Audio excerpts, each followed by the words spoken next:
Bon dia! Avui parlarem de les cròniques medievals, de les 4 cròniques medievals que es van escriure, naturalment, a l'època medieval i que ens serveixen per veure molt bé, o des d'una perspectiva bastant bona, com es vivia en aquesta època, sempre tenint en compte de qui les va escriure i per què les va escriure.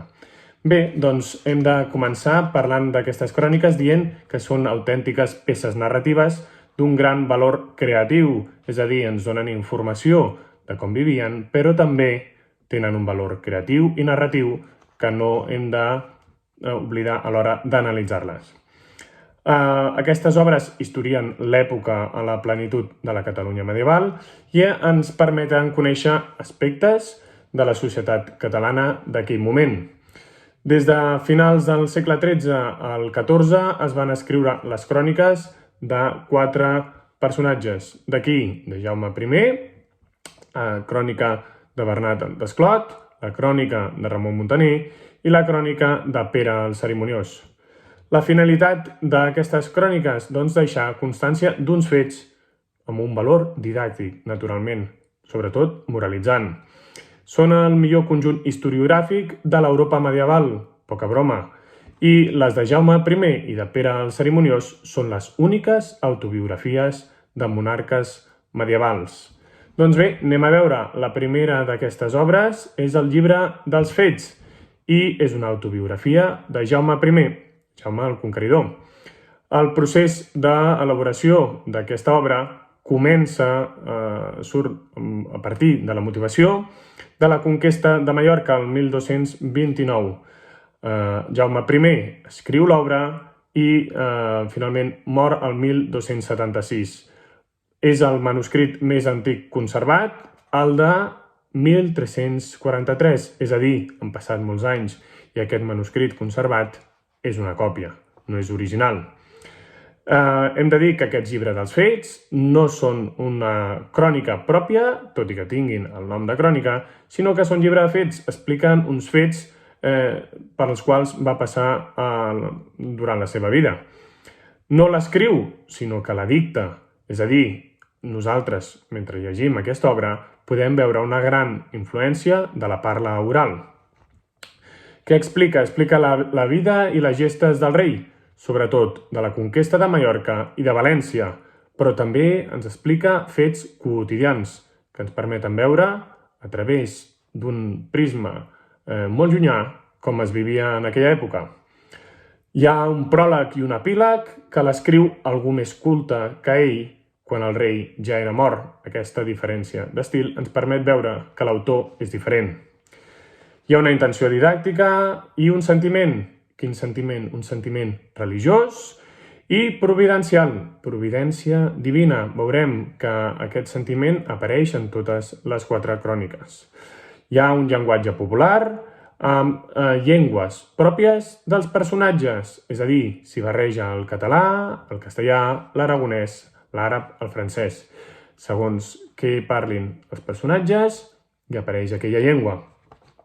L'argument d'aquest llibre dels fets el podem dividir en 4 parts. Primer, se'ns expliquen els petits conflictes que hi ha a la cort mentre s'ocupen de la formació del rei, perquè el rei encara és un infant. Després apareix la part divertida amb la conquesta de Mallorca i de València, i el rei en té el favor diví. En una tercera part veiem el conflicte amb els sarraïns de València i finalment la guerra amb els anomenats moros a la conquesta de Múrcia. Finalment, la malaltia i la mort, que naturalment són escrits per algú altre. Fins aquí el llibre dels fets, escrit de Jaume I, escrit en autobiografia. Però bé, també tenim la crònica de Bernat Desclot, i Bernat Desclot n'és l'autor, però és un autor desconegut. I què en relata Bernat Desclot? Els fets de la corona des d'Alfons I a Pere II el Gran. Com veiem, aquí ja no es tracta només d'un personatge important. Quin és l'estímul de la producció, de la redacció d'aquesta obra? Doncs la conquesta de Sicília, allà al 1283. Bernat Desclot és un personatge que només apareix un cop en tot el text i els estudiosos creuen que es tractava de Bernat Escrivà, un escrivent que vivia a un municipi anomenat Esclot. Per això el seu nom de Bernat d'Esclot. Quan parla de Pere el Gran, el seu coetani, naturalment, els fets que se'ns presenten ho fan per dues vies. Primer, per un costat, dels documents que té l'autor i després la pròpia experiència viscuda. Quin argument té aquesta obra de Bernat d'Esclot? Primer de tot, hi ha uns records desordenats dels fets abans de Jaume I. S'explica la llegenda de Ramon de Montcada, l'engendrament de Jaume I i la llegenda del comte Arnau de Barcelona. Després, sí, ja s'explica la vida de Jaume I i finalment, en una tercera part, hi ha els fets durant la corona de Pere el Gran. Quins fets? Uns fets importantíssims per la història de Catalunya, com la conquesta de Sicília, la victòria davant de la invasió francesa, el setge de Girona i quan Pere el Gran es mor de pesta, el 1285, a Perpinyà. La tercera de les grans cròniques de la literatura catalana medieval és la crònica Ramon Muntaner. I quin és l'autor? Ell mateix, Ramon Muntaner, és l'autor que relata els fets des de Jaume I a Alfons II el Benigne. I com ho fa? A la primera part, a la de Jaume I, a partir de documents, i a la d'Alfons el Benigne, a partir de la pròpia experiència viscuda.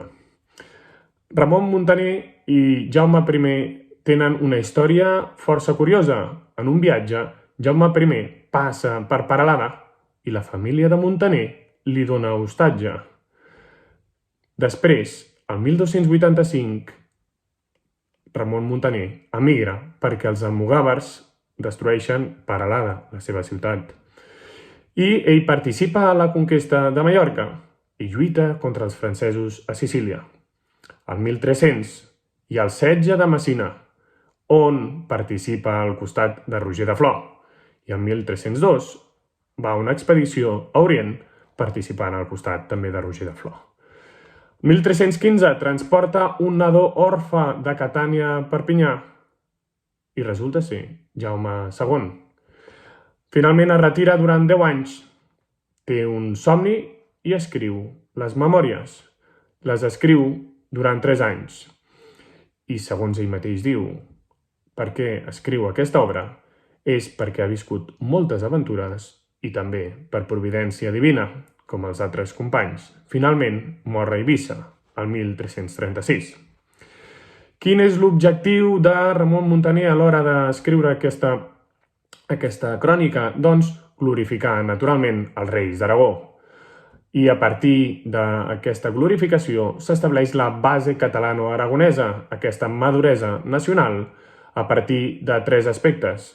L'aspecte de la sang i el llinatge, l'aspecte del destí comú i l'aspecte de la llengua. Hem de dir que aquesta obra, la de Ramon Muntaner, té un llenguatge viu i col·loquial i és escrita per ser llegida en veu alta. Finalment, l'última de les cròniques és la de Pere el Cerimoniós, que està escrita per ell mateix, primer i després per 2 col·laboradors.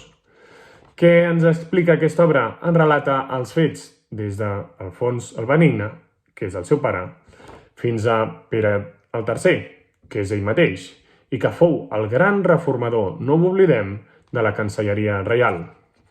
Quin objectiu té aquesta obra? Doncs bé, justificar la seva política. I és diferent als altres, sobretot en estil, però s'assembla molt a les altres cròniques en què ens mostra el seu temps. Per això podem parlar de 4 obres en conjunt. L'argument d'aquesta obra, la de Pere el Cerimoniós, comença amb la vida del seu pare, d'Alfons el Benigne. Després ens explica l'accés al tron, la conquesta de Mallorca, les aliances de València i Aragó contra el mateix Pere, com Pere s'alia amb Venècia i, finalment, la guerra amb Castella. Hi ha un apèndix que és independent i on s'expliquen fets posteriors a la seva mort, naturalment no escrits per ell, perquè tenen providència divina, però no la immortalitat. Bé, és una autobiografia on la figura de Pere se'ns mostra molt pròxima als prínceps renaixentistes i també se'ns mostra la psicologia dels reis d'aquella època, amb sang freda i amb pocs escrúpols. Fins aquí les 4 grans cròniques que, com podeu veure, tenen trets molt comuns i són la base d'aquesta literatura catalana medieval i, atenció, uns documents importantíssims per tota la literatura medieval europea.